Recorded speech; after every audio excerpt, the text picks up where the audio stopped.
Listen-only mode.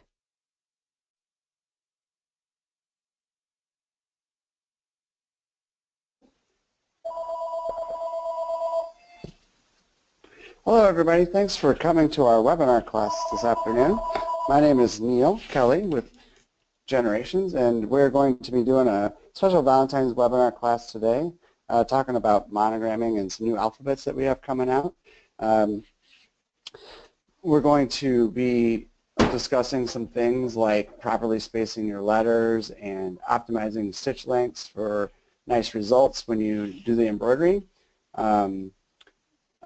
Different underlay selections for various sizes and fabrics, fabric settings within the Generations program.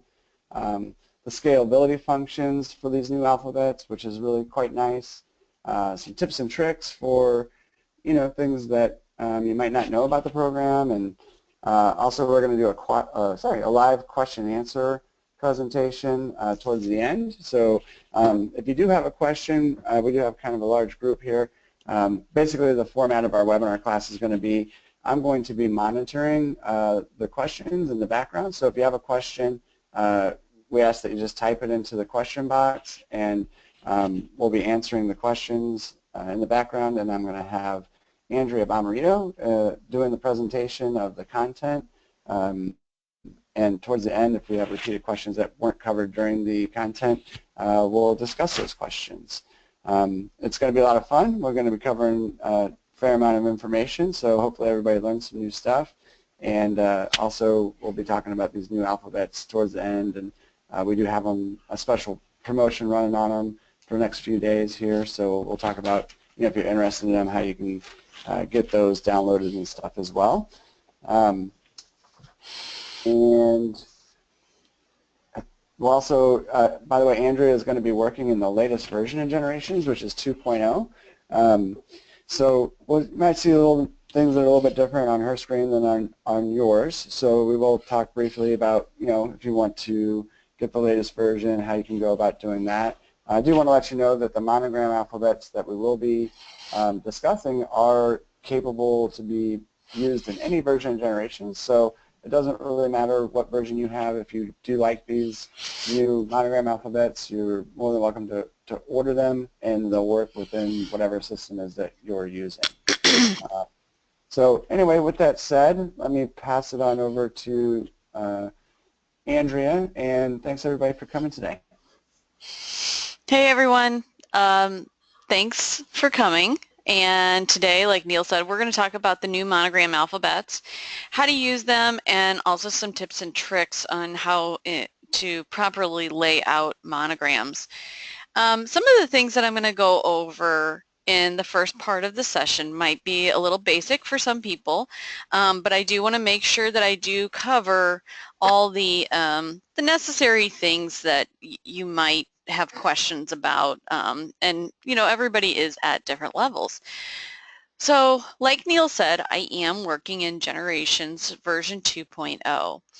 Many of these tools are going to be available for the older versions of Generations, so not to worry, just keep watching, and you'll see some new things or some things that you didn't know, and how to use in the program. So with that said, all these monograms that I'm using, you can, like Neil said, you can use in previous versions of the Generation software. So that's really great. It's not just limited to one version of software. So first of all, I just want to show you that in my screen overview, you can see that my screen might be a different color than yours, and that's just in our view preferences. And I have a gray background with white grid lines. I do also have my thread chart up, and with the thread charts, that is something that has been updated in Generations version 2.0, and that if I do want to change a thread chart, first of all, to change a thread chart, if you left click on this little white icon at the bottom, looks like a little page, you'll see all these different thread charts that I do have available. So you can see that we do have quite a few thread charts available, and however you want to choose, you can place your cursor over the the one that you want and left click on it, and it will change the thread chart below. And this will match your colors according to your thread chart.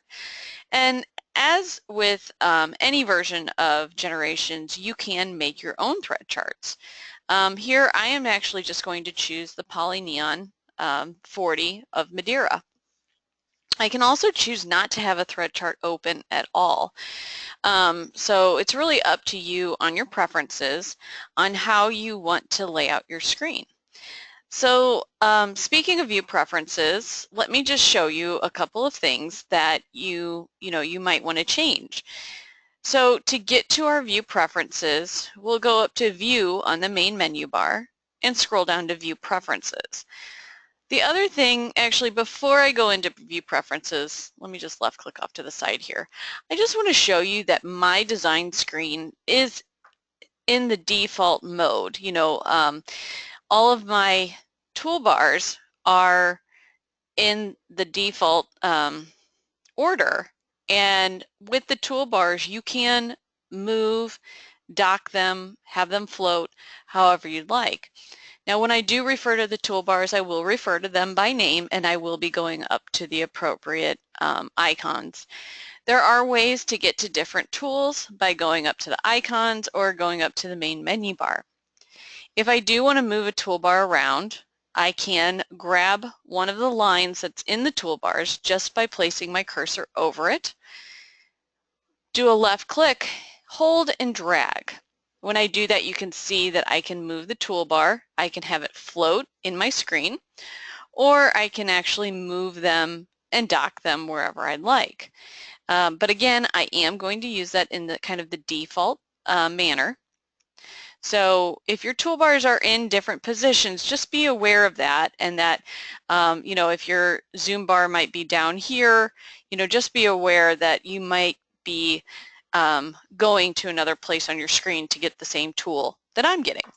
And that's what's kind of nice about Generations, is that you can customize it however you want.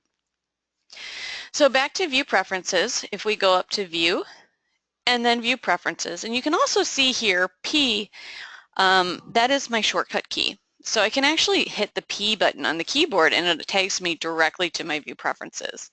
But here I'll just left click, and when I left click, I want to show you a couple of things. First of all, my measurement unit. Measurement unit, you can work in millimeters or inches. It's whatever you're more comfortable with. And unfortunately, I know a lot of people like to use inches, and I say unfortunately because I like to use millimeters. But I do like to show my design size in both units. So down at the bottom of my screen, this is my status bar. It's showing me my design size. And in my design size, it will roll between millimeters and inches. And you'll see that as soon as we do get something on screen. So you can choose inches or millimeters. And one thing about choosing between inches and millimeters is that you can calibrate your screen. That's here on the right-hand side. So you can take a ruler, a regular ruler that you would use in your sewing, put it up against the screen, and then either expand that ruler with the single arrow, which is smaller increments, or double arrow for larger increments, or make it smaller. And what this does is it calibrates your screen so that when you are in inches, or I'm sorry, when you are at 100%, you are viewing the design at an actual 100%. Everybody's computer screen's different, so that's why we have this here.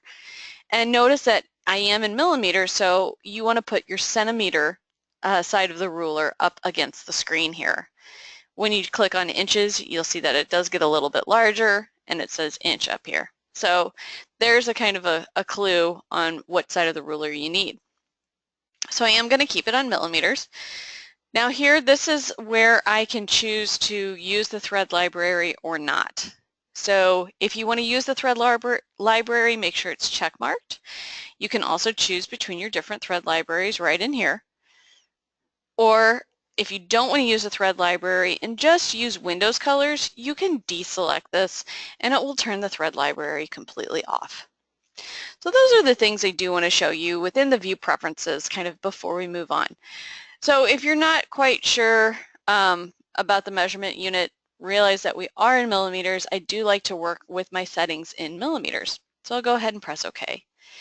Another thing that kind of gives me a clue on what measurement unit we're in is that if I look at my quick property toolbar and I see density, density is the spacing between the rows of stitching, you can see right now that it says millimeters. So that does give me a clue as to what measurement unit I'm in. And again, I do like to work in millimeters because I like to work with my settings in millimeters, but you can work in either or. Either one, there's no right or wrong in here. So let's go ahead and dive into these monograms. So these monograms, what's really nice about these is that they are digitized right within generations. There is a left, a middle, and a right letter for each monogram alphabet. And what that means is that, there's going to be different different layouts for each letter because of, the position that it is in the monogram. Now with these monograms, these again have been digitized exclusively in generations, and you can resize them to whatever size that you want. So let's get started. First of all, I do have the ability to open up kind of a guide for my monogramming. And I can just click on the hoop button right here, and there's my guide. Now, in order to get to the monograms, I don't have the toolbar pulled up, but they are stored in my building block bar. In order to get to the building block bar, there's a couple different ways. The first way is view, and actually while we're here, I just want to show you that the status bar, there is your status bar option that you can show or not show, and that's this bar down here at the bottom that shows you the stitch count, the position of your mouse, what zoom percentage you're at, and the design size.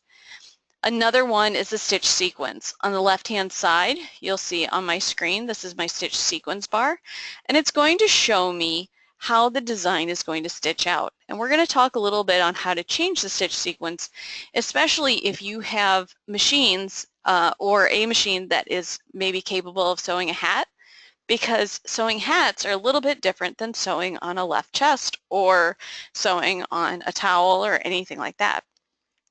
So that's where I can get those two bars. So under toolbar, there's a flyout menu, and you can see that building block bar does not have a check mark next to it. And this is also showing me the different bars, the different bars that are turned on. So in order to turn on the building block bar, I'll just left click on building block bar, and you'll see it now appear at the bottom. Another way to turn that toolbar on or off is to go over one of the icons on your screen, it doesn't matter which one, and right click. When you right click, it's just a quick way to get to your different toolbars and turn them on or off rather than having to go through the main menu bar. So I just left clicked off to the side to turn that off. Now with the building blocks down at the bottom, you do have a certain amount of building blocks that are built right in the system. But what's wonderful about the building blocks is that you can edit them, you can add to them, you can add more categories, you can purchase building blocks. It's really endless on what you can do. And with the building block bar, if you do have quite a few, you will see that you have several categories down here at the bottom, which are separated by different tabs. So if I click on a tab, you can see all the different building blocks that are in here. And typically these building blocks are, files created in generations, so I do have full scalability and full editability of these. And not only do I have that, but when I go in and maybe I change a building block, I can save it as a new building block, or I can save over on top of the old building block. So let's say I didn't like something about it, or I wanted to, take an element out and make a new building block, I can certainly do that. But with all of these different categories, you can see that, it only shows so many. So if you have more categories that are down at the bottom that you're trying to find, the arrows down at the bottom of my screen there's arrows pointing to the right, or an arrow pointing to the right and an arrow pointing to the left. If I click on the arrow pointing to the right, you can see I can keep going and see my other monogram, or I'm sorry, my other categories, which also includes my monograms. And if I move it to the left, you know, it'll go back and forth. So if you do have a lot of if you do have a lot of building blocks, you will want to make sure to check out those tabs or those arrows and make sure that you know, you can find them if you're not quite seeing them. So in here, I do have the new monograms. I have interlock left, interlock center, interlock left, and interlock right.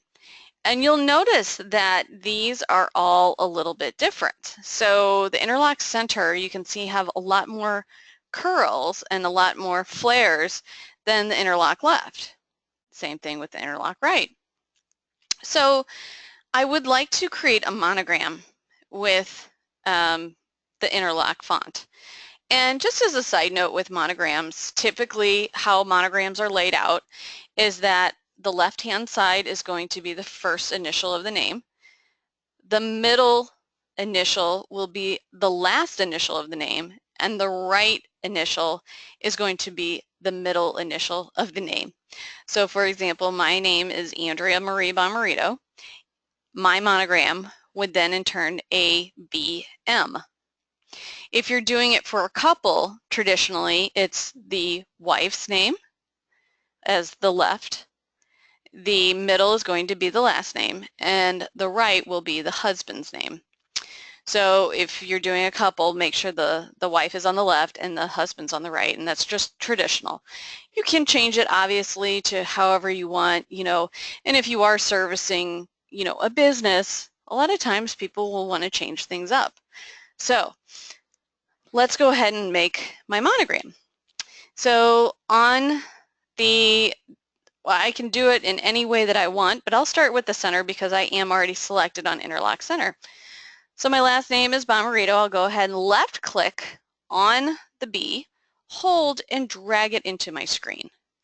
When I do that, it automatically brings it to the center of my guide. On the next one, I'll do interlock left. So I want to put my first initial, which is A, and I will just left click, hold, and drag. Once I have it in screen, you can see that little plus button and the little gray box. I can then let go. And then I'll go to interlock right. I'll choose the M, left click, hold, and drag, and let go of my left click. So now you can see that I do have my monogram in there. Now, it may not be completely center, or maybe I dragged it up here, or whatever it may be, but I can see that it doesn't, you know, it's not going to sew very nice. So what I'd like to do is make sure that they are centered with each other. And in order to do that, I would like to select all of them.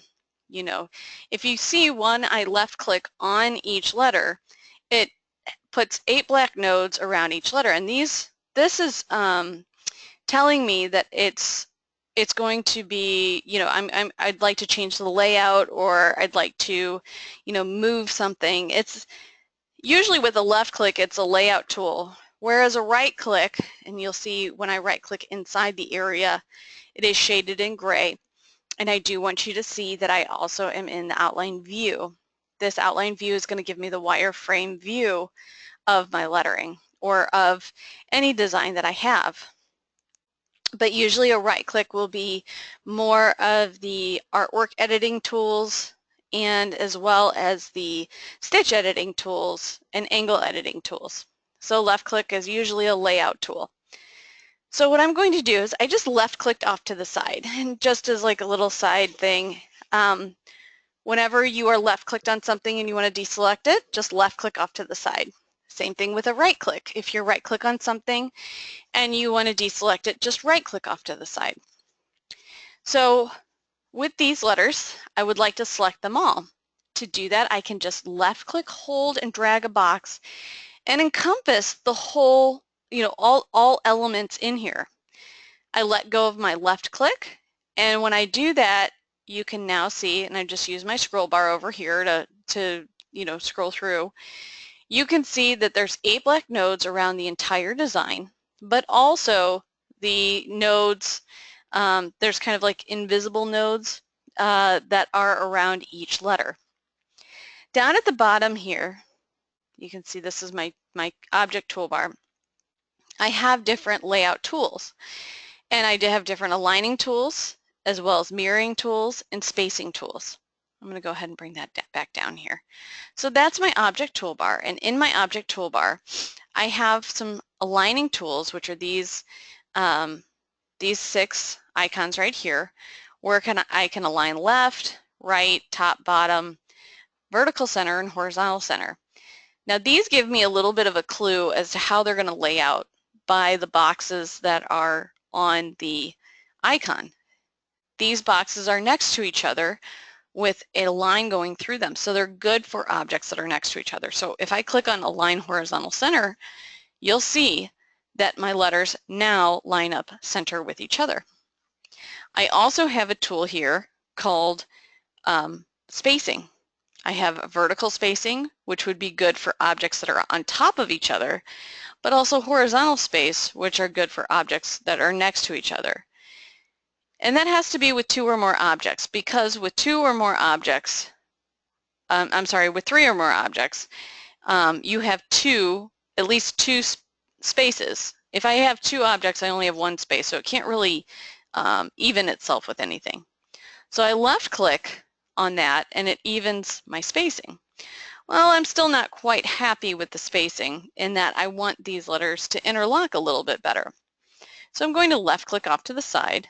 I'm going to take the A. If I left click on that, and I want to move the A, but I don't want to disrupt the alignment, I can use my arrow keys on my keyboard. So I left clicked off to the side to deselect everything, and then I left clicked solely on the A. When I left click on the A, if I use my arrow key on my keyboard going to the right and just left click hold, you can see it just moves it on the x-axis. Same with the M. Although, little trick here. If I hold the shift key, oh, I'm sorry, that was the wrong one. I'm going to undo that. If I hold the control key and move it with my mouse, it will only move left or right or up and down, meaning it'll only move it on the X or Y axis, not on both. So you can see that I can also do it that way. Left click off to the side to deselect. I can see that it is now fitting more into my template. And with a lot of these monograms, especially the Vine monogram, it may not be that you want to have it mathematically have the correct spacing, but more visually. And, because on the right-hand side of the B, it looks like the vine kind of, heads is a little bit longer on the right-hand side than on the left-hand side. So visually, it looks like there's more room, more spacing. So let's go ahead and just take all 3 of these with a left click, hold, and drag. And then I'll go ahead and left click on my horizontal space. And you can see that I did click on the horizontal space, meaning that it is going to be proper as far as, the spacing mathematically, but it doesn't look quite right as far as visually. So I left click off to the side, I'm going to left click on the B, and by using the tools I just described, I'm just going to go ahead and move it over. So I can nudge these however I'd like, to kind of suit my monogram. Now again, since they are independent, I can also size them. And because I do have it sized or, lined up properly as far as the horizontal center, I can also size them from the center. Trick here. If I hold my shift key on my keyboard while I am selected on a letter, holding shift, I can use one of the 4 corners of the 8 black nodes, left click, hold, and drag, and it'll actually size it from the center. When I do that, it keeps it in that position, but sizing it from the center. Now I'm just going to hit Control Z, which is undo. Now if I don't hit Shift, left click, hold, and drag, see how it drags it from the opposite corner? So it doesn't quite size it the way that I want to size it. I mean, it's sizing it, but it's not doing it from the center. So I really like to use this little shortcut here. It's kind of a nice little little tip, little trick. And now since I made the M smaller, I do want to make sure that I'm going to make the A smaller. So if I can see here, down at the bottom of my screen, it's showing me the design size. Now when I am left clicked on just one object, you can see that it's showing me just of that object. So it's actually 30.23 by 40.19.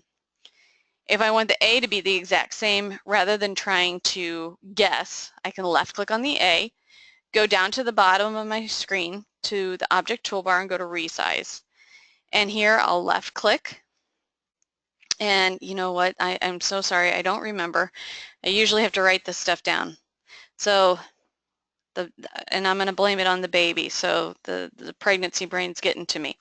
So it's 40.19. I'll go ahead and left click on the A, click on the resize, and type in 40.19.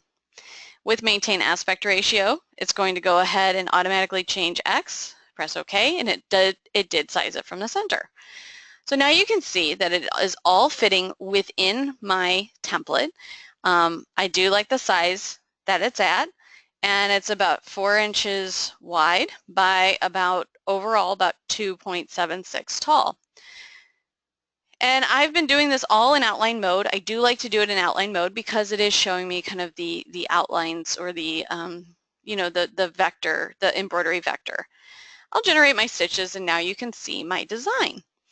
And we're going to go ahead and look at it in 3D.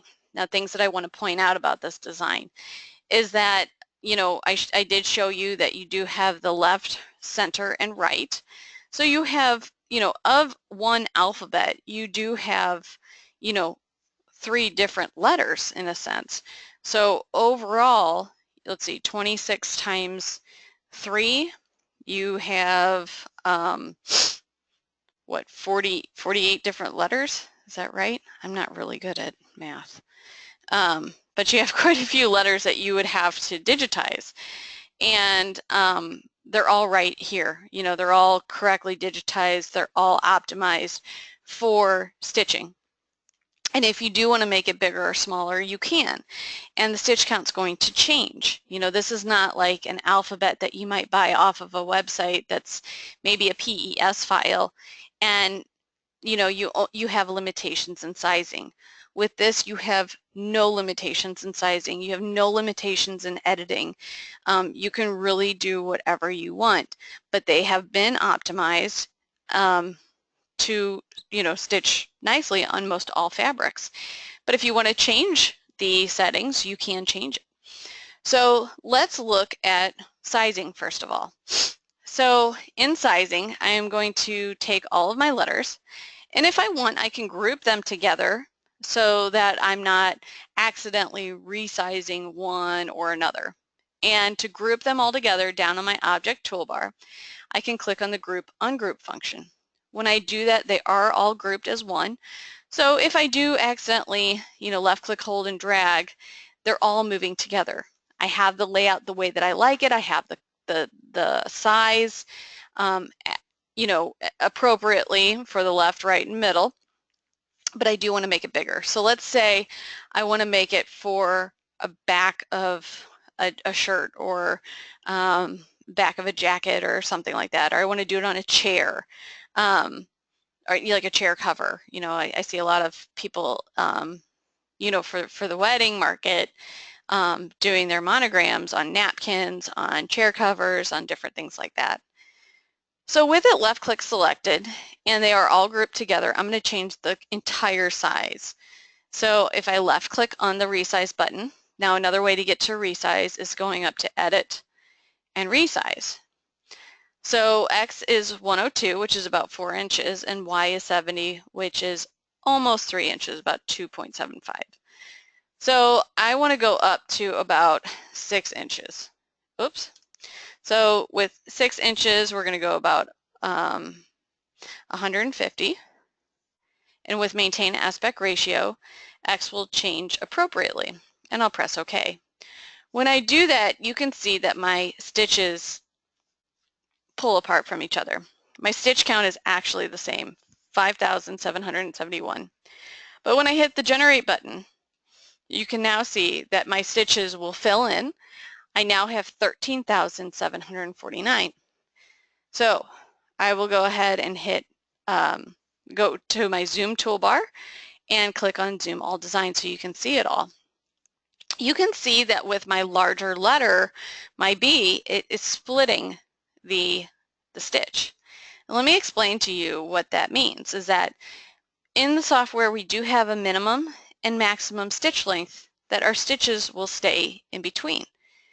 And with the areas here that you see where it looks a little split, it's going beyond that maximum stitch length, so it's dividing it up appropriately. So our maximum stitch length in here is 10 millimeters, and between here and here, you know, where the division is, there's one division, it's the stitch lengths, or the width with the angle measures between 10 and 20 millimeters. So it's dividing it in half. Now if I want to change it to where it does a stitch all the way across, I can do that. If I left click on the color chip on the left hand side that represents the letters, it actually selects all my letters. And I want to make sure that I've got them all, because I want to make sure that I am going to change all of them. And then I can go to my property settings, and in my property settings I'll go to my satin tab. They are already satin stitches, so I'll go to the satin tab, and with satin I can deselect this break long stitch, which means override this maximum step. I'll go ahead and apply that, and when I apply that, now you can see I've got a nice long stitch. Now you also might have some limitations on your machine depending upon what kind of machine you have, and that it will only go 12.7 millimeters as far as your longest stitch. So you could also enable a satin fill, and with a satin fill, by left clicking on that, you can go in and select a pattern, you know, choose a pattern that you might like. You can take a pattern and, you know, modify it. You can make it your own, and you can actually save new patterns. So let's say I like this pattern and I want to save that into my new monogram pattern. I'll press OK. It saves it into my library, and then I'll press OK and apply that. And then I can kind of view it on screen. One thing that we brought up last night in the webinar is that, you know, you don't have to choose a pattern, but there's something called random stitch length that's kind of a neat feature in here.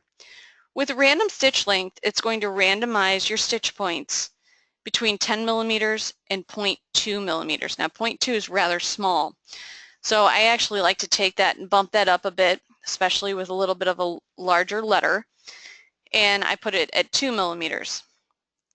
I'll hit apply, and now you can see it kind of gives it a satin look, but with a random effect. So it still gives it a satin stitch look, but it is randomizing your stitch points so that you know, you have multiple stitches in between the blue and white flashing lines, so you don't have that long stitch going across and that long stitch potentially gapping or pulling. Now you can also change your maximum stitch length, and you can see the different effects that will, you know, will come of it. It's important to know that you don't want to get your maximum and your minimum too close. Otherwise the program doesn't like it. I've seen it to where it'll shut down because the stitch lengths are way too close together. So we'll go ahead and press OK, and you can now see, I'll right click off to the side, that we do have now a new look to our design. So speaking of satin stitches, satins do follow certain angles, and I am going to show you in here that, you know, all your angles are set properly. There was a question last night, if I don't like something in here, can I change it and resave it? And absolutely you can. Say for example I have this B and I want to take the B, change it, whatever it might, you know, whatever it might be, I can take it into its own design, change it, and then resave it. And that's just through accessories, building block, and save building block. And in save building block, you can find the library that it's saved to and whatnot.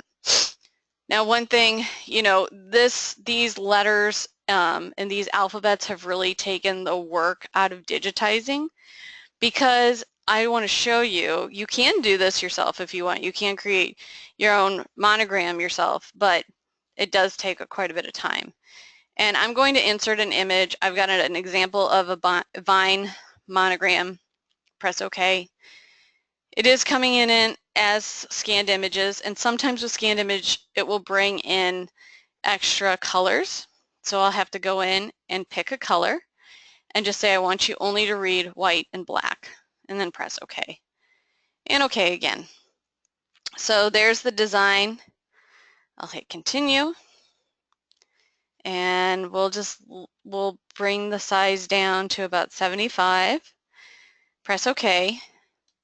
I'll right click on the white background, Control Delete. Let's go ahead and turn off that background and generate my stitches. When I do that, let's go ahead and change the color so we can see it. But first of all, it's on auto judge. So, you know, it could be that, well, first of all, too, another thing is that it is putting stitches inside these areas. Not sure why, but it's filling these holes up, and we don't want these, so we have to go through, make sure we take them all out, Control Delete, and then I need to make sure I need to tweak these angles. I can see some of these angles are not flowing properly, so I might have to come in here, change them around. I can see that there's some that are quite, and actually before I do that, I would want to change it to satin first, and then go in and change it. And by tweaking these angles, I'm looking at it and I know that I'm going to make it stitch much nicer, having less transitions between my stitching.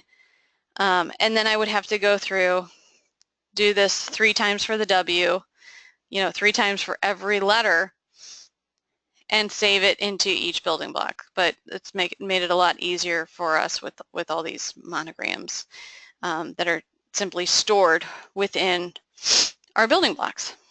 And again, it's, you know, fully scalable. You can change it, you know, all those great things.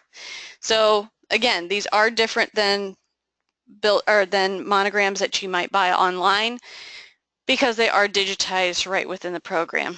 And you can look here, look at this, look at that mess of a stitch angle. So then I would have to come in here, go in and edit outline mode, move things around, delete a point, maybe go in and we'll go to divide with line. But this has already been done for you, so you wouldn't have to do any of this. And then I would go in here and, you know, all kinds of fun stuff. So with that said, you know, it does take some time to do, and we've taken the time to do it for you. So let's now go ahead and go into a new design, and I want to show you a little bit on the circle monogram. With the circle monogram, I am going to go to my view preferences and change this layout, you know, this layout hoop right here. And I'm just going to hit P on my keyboard. It's going to go to the hoop original point, and I'm going to click on circle monogram size guide, and press OK. The other thing that I'm going to point out is that I am in the view outline, and I'm going to scroll to the left so that I have my monogram center, circle monogram center, circle monogram left, and circle monogram right. So with the monogram left, the one that I'm going to bring in, let's go ahead and do N. We'll go to the monogram center. We'll do B. Oh, that's an E. I'll go ahead and delete that. And you can see, even looking here, you can already start to see how it's been edited for you. We'll do the B. And then on the right-hand side, we'll do the A. And again, with these, we can highlight them all. We'll go ahead and utilize our Align Horizontal Center. I'll left-click off to the side to deselect. I'll take the N, I'll bring it over, and you can see that I am right on that circle there. I'm also going to take this and even my spacing. So I just left-clicked, hold and drag across all my letters, and I'll even the spacing horizontally. And so now, when I generate my stitches, now I've got, it looks proper. And that's just by using all the aligning tools as well as this monogram frame right here, kind of giving me the guides to put it in the right positions. Now, when I am pulling up my monograms into my screen, the way that I pull them up is the way that they're going to stitch. So it's actually going to stitch the N first, then the B, and then the A. Now, if I'm doing a hat, I usually like to start in the center and move to the left and then move to the right. So I want my B to stitch first, and then my N, and then my A. This helps balance out the hat. When you're stitching on a curved surface, there's a lot of push and pull, and you know, we want to make sure that that is nice and even. So a way to do this, if I look on the left-hand side on my stitch sequence viewer, I can see that the way that they were punched, the way that they were edited, is that, you know, in a proper sense, where one section goes before another section before another section. So I actually have 3 sections of the N. If I look at number 4, it's the B. So anytime I left click inside of a frame, it's actually right clicking it on the screen for me. And then the A. So with the B, I want that to stitch first. So easy way to have it stitch first is that left click inside the frame and then right click and say move to top. And then I've got the N stitching and then the A stitching. If I right click off to the side, I'll generate my stitches, and you can see that it redid everything for me. There was a jump stitch, a really big jump stitch that I got rid of. So now I have that optimized for a hat. Again, I can do all the same changes that I was doing before, and you know, one of the things that's nice about Generations 2.0 is that I do have all these different settings for different fabrics. So let's say I wanted to do this on leather. If I take this, right click, hold and drag a box around all my letters, I can go from default with a drop down arrow and say I want it to be soft leather. If I left click on that, it actually changes my settings. My density has changed. It actually went up. If I hit undo, I'll show you that. So it was 0.4 and it changed it to 0.5. The other thing that I did is that if I do go to my, I'm actually going to turn off the 3D view. We're going to zoom in here, and you can see that I have a zigzag underlay. And with changing the setting, it also changes my underlay if necessary. So I'll redo, and let's turn off that 3D view again. And now I have an edge underlay. An edge underlay is really nice, especially when you're doing larger areas or areas on textured fabrics, because what it does is it creates a barrier to that in a sense jagged edge of the satin stitching. It makes it kind of stop, or puts a barrier to hold that stitch so that it is not going to give you like a sawtooth edge. You can of course change it. Let's say with my leather I still want to put a zigzag underlay, or I want to change the density or whatever it may be. I can still do that. I'm never stuck with what the program chooses for me. So I can always go into my stitch settings. I can go to my underlay tab. let's say I do want that zigzag, I can just double click. I can go to the satin tab. I can change the density. Maybe I want it 0.48 instead of 0.50. Press OK, and it will change it for me. So even though you are changing things according to the software, you still have full control. And if you like that leather setting better than the softwares, you can override that. You can go, and I've already changed it, and I can say save that fabric setting, and I can save it to my C drive, and it typically goes directly to this folder, SuperTech, Generations, and then I have in here my properties. In the properties, I can find that leather soft, click on it and hit save. And it says, hey, do you want to replace it? I say, yes, I do. So now every time I choose the leather soft, it'll change it to exactly what I want. So you can override anything that you want. Now, let's go ahead and zoom all. I know I'm running out of time, but I just want to show you one more thing. I can utilize this with, other monograms or borders or frames that I might have. And on the right-hand side of my screen, I've got the Insert Monogramming. And if I left-click on this, first of all, I want to make sure I've got no lettering because my letters are already in there. So under the name, I delete that letter. On the right-hand side, I enable the background. Now you get some bonus monograms with this. And let's say I want a heart or a circle or whatever it may be. Just make sure I don't have a letter in there, press OK, and now you can see my circle is right in there. I can change the size of the circle. Again, if I hold my Shift key, left click, hold, and drag, I can change it, from the center out. Now, one thing is that if I have my lettering and I want to group them together, I just left click, hold, and drag around all my letters. Make sure I don't get that circle. I will group them together.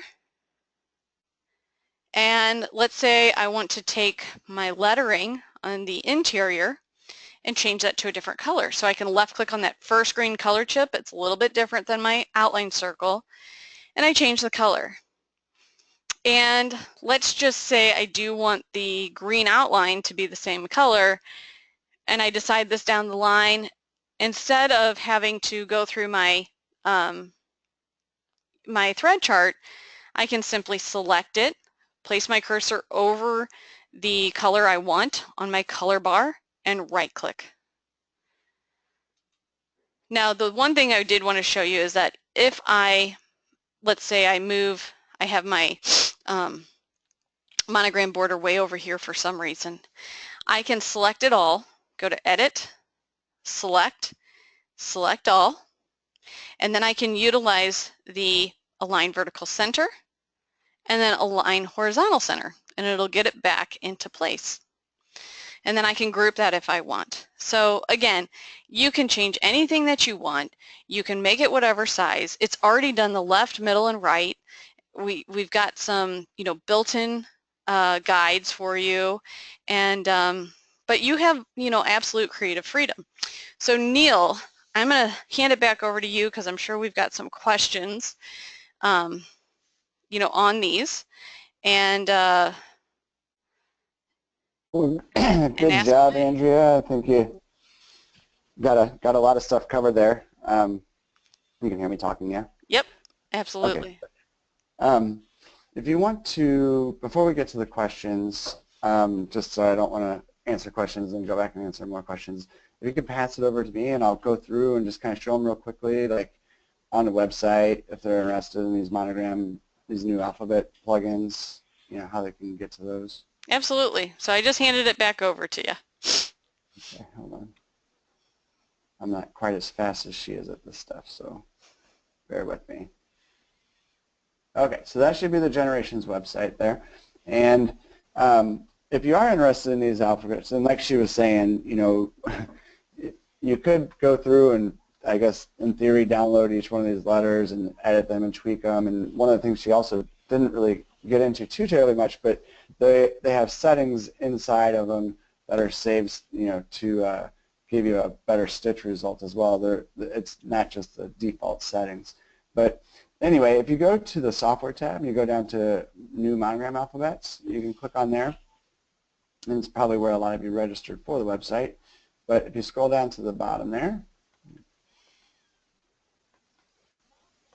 we have more information on either one of these here. So if you click on, you want to learn a little more about the interlock, just click on there. It'll actually take you to the same page, either one. And you can scroll through here and find out about the specials. So right now, because there's so much involved in these monograms, there was multiple questions in there about the guidelines, where you got them and stuff like that. Those will install into your software system whenever you install the plugin. So for example, if you get the interlock one, then you'll get the interlock guideline. And keep in mind, those are guidelines. Once you kind of lay it out, of course, you can do really whatever you want, but if you want all your monograms, the one you make this week to look the same as the one you make 6 months down the road, if you use the guidelines, they're going to look consistent. And once you've laid them out, the letters you also notice were set exactly to the size of those guidelines.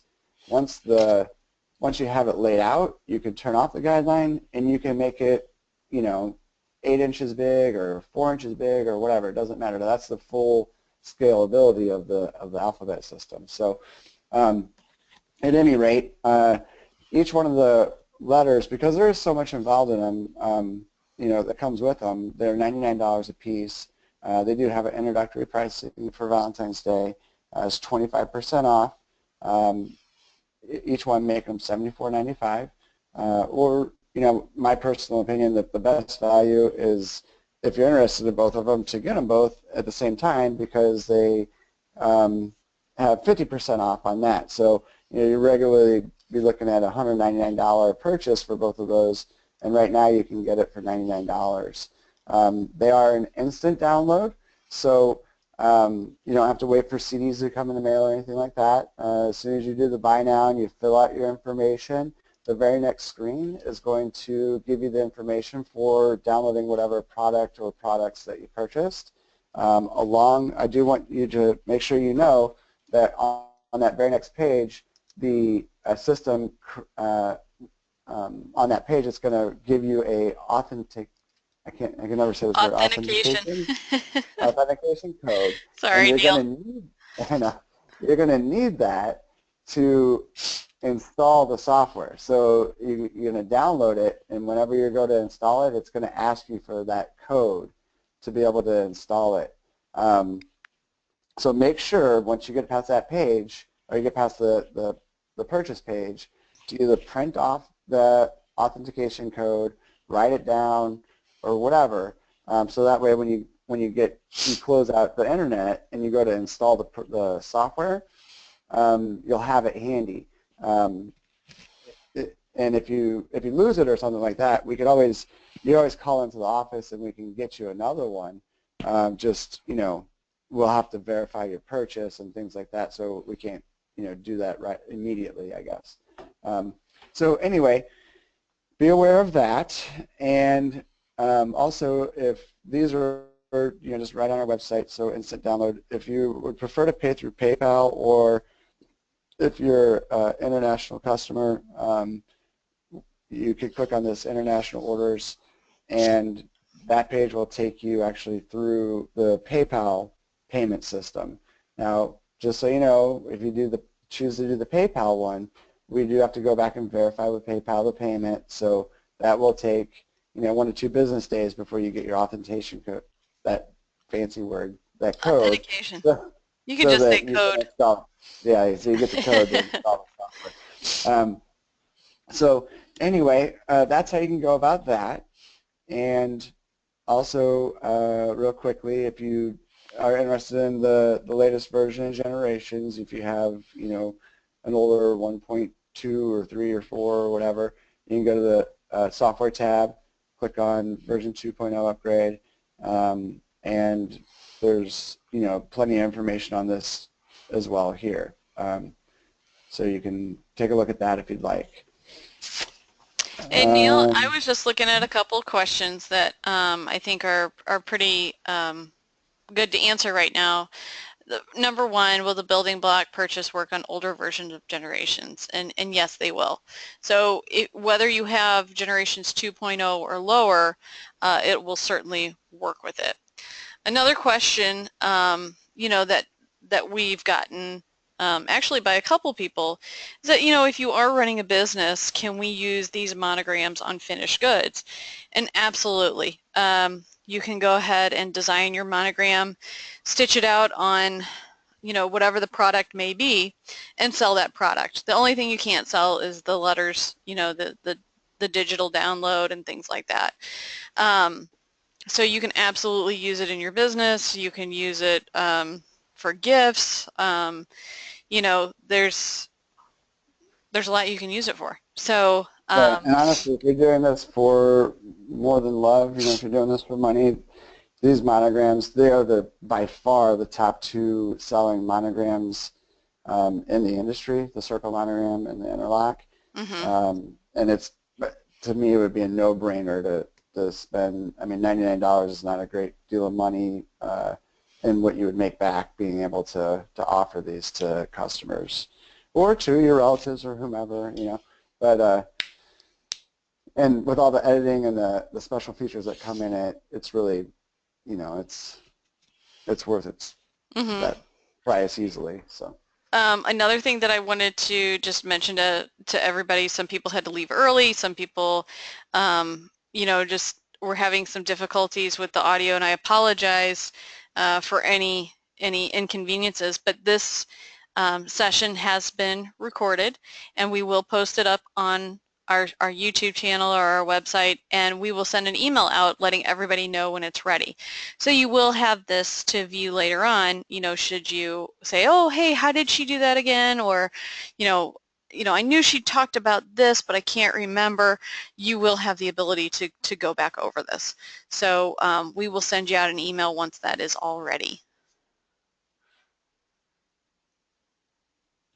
Did you see some more questions than that? I answered a lot of questions, you did answer a lot of questions. There were some, good questions, and I think you covered the outline or the guidelines, for I do it. apologize for those I was answering. I was like typing so fast. I'm not by any stretch of the imagination a great typer, so you have to kind of read in between the lines probably on a couple of those. But if you do have any more questions, feel free to call the office, or if you prefer to order on the phone, you can call the office. Office hours are 9 to 5 Central Standard Time, or you can drop us an email if you have questions that way as well. There is a good question on here about, changing stitch types. You can absolutely change and manipulate these to whatever you'd like.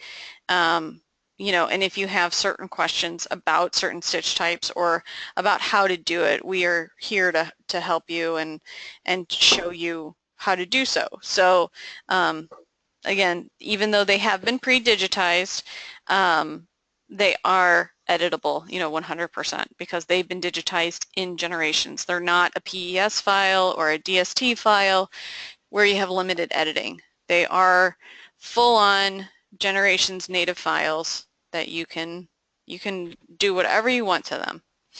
So one thing that's kind of cool, sorry Neil, I'm just going to interject real quick, is that if you do have, with the circle monogram, you don't have to do 3-letter monograms. You could do a 2-letter with the left and right and still come up with that circle. I think that's kind of cool too.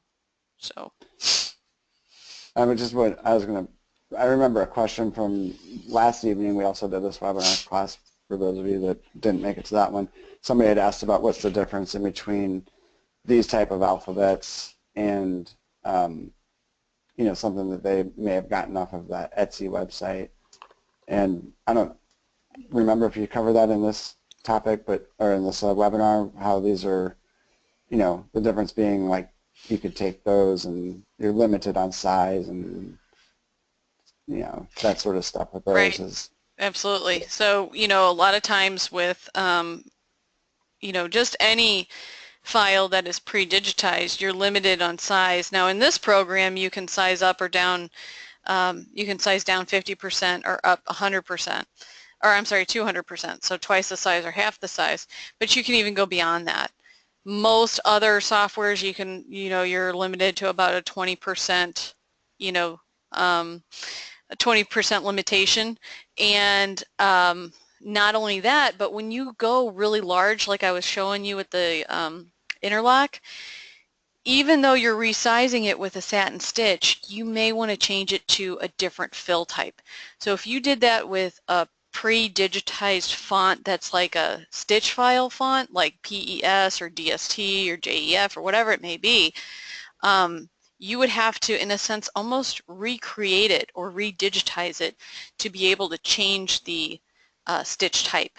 So that's really your big benefit in working with generations and working with the new alphabets.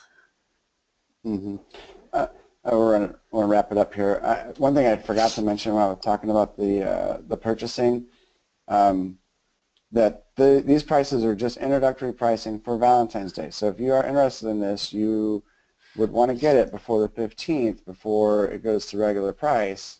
Because I don't know about you, but I certainly like saving, $25 to $100, depending on which one you're wanting to look at. Every dollar counts, right? Right. And I know that we have had some people email that had purchased it either prior to the webinar classes, or I don't know, maybe, I know a lot of people bought it last night too, but and we had an email or two where people were saying, oh, these are really nice fonts. I can't believe, I guess they had been using some of the pre-built ones or whatever, and they're just, thanking us for creating them because they're, the stitch quality is so nice on them. Yeah. So anyway, that's all I have to say, I guess, and I don't know if you want to add anything, but we're up on the end of the webinar here. If anybody wants to type in a last-minute question.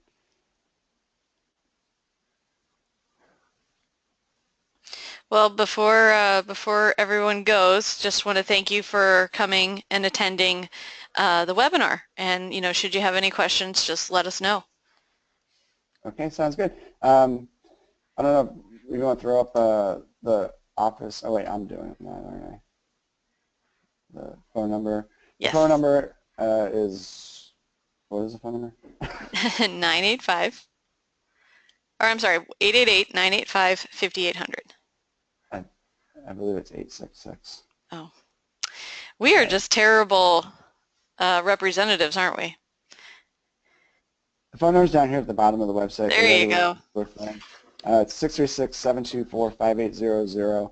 And the reason is because we have, like 15 different lines coming in. That's why we're a little confused on that. But and then also is a toll-free number, which is 866-985-5800. Or you can drop us an email, news@generationsenv.com. We'll get back to you on that way as well. And yeah, just like Andrew said, thanks for coming, everybody. We hope you enjoyed it, and we will let you know as soon as it's ready to be downloaded so that you guys can watch it again if you'd like. Oh, and also, by the way, on the download page, one more quick note, there is also tutorial videos, a video on installing this and setting it up. So once you go through the purchase page, everything is right there ready for you to start playing and making monograms all by yourself. All right, thanks again, everyone.